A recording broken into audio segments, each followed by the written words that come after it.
আসসালামু আলাইকুম।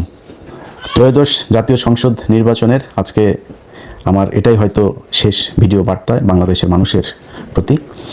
এই ভিডিওতে যে কথাগুলো বলবো, এই কথাগুলো শোনার পরে যদি আপনার সিদ্ধান্ত নিতে ভুল হয় বা সিদ্ধান্ত নিতে আপনি এরপরেও সমস্যা হয়, তাহলে বুঝতে হবে এটা আপনার সমস্যা, আমার সমস্যা না। আমি খুব ঠান্ডা মাথায়, খুব সহনশীল এবং একদম কোনো পক্ষপাত তুষ্ট না হয়ে কিছু কথা বলবো। কথাগুলো বিএনপি, আওয়ামী লীগ, জামাত, হিন্দু, মুসলমান সবার কাছে অনুরোধ থাকলো শোনার। দেখেন, আমাদের দেশের যে রাজনীতি, আজকে আওয়ামী লীগকে দিয়ে শুরু করি।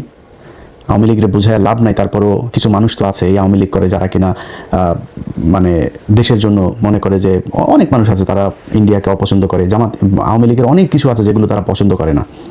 ইভেন এই দেলোয়ার হোসেন সাঈদীর ঘটনায় অনেক ছাত্রলীগের রানিং সভাপতি পদ ছেড়ে দল থেকে চলে গিয়েছে। ইসলামের প্রতি তাদের প্রচণ্ড ভালোবাসা আছে, মুসলমানদের প্রতি ভালোবাসা আছে, তারা ভারতকে ঘৃণা করে।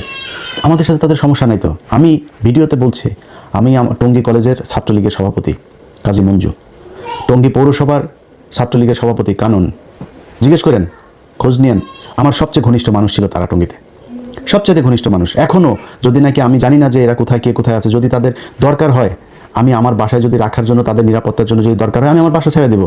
আমি যেইভাবে থাকছে, মানে সম্পর্কটা এইরকম। কারণ আমি দেশ থেকে যখন এসেছি তখন পর্যন্ত এই দেশের রাজনীতিটা এই পর্যায়ে পৌঁছায় নাই। শিবির করলেই কাউকে গলা কেটে, মানে ক্রস ফায়ার দিয়ে মেরে ফেলতে হবে, এই অবস্থায় হয় নাই। ভারতের মোদির জন্য আমার দেশের মুসলমানদেরকে গুলি করে মারতে হবে, এই অবস্থা তখনও শুরু হয়নি। তো যারা 5 তারিখ পর্যন্ত, আগস্টের 5 তারিখ পর্যন্ত, আগের দিন পর্যন্ত যারা আওয়ামী লীগ ছেড়ে আসেন নাই, তাদের প্রতি এই হৃদয়ের সম্পূর্ণ শক্তি দিয়ে ঘৃণা জানায় রাখলাম।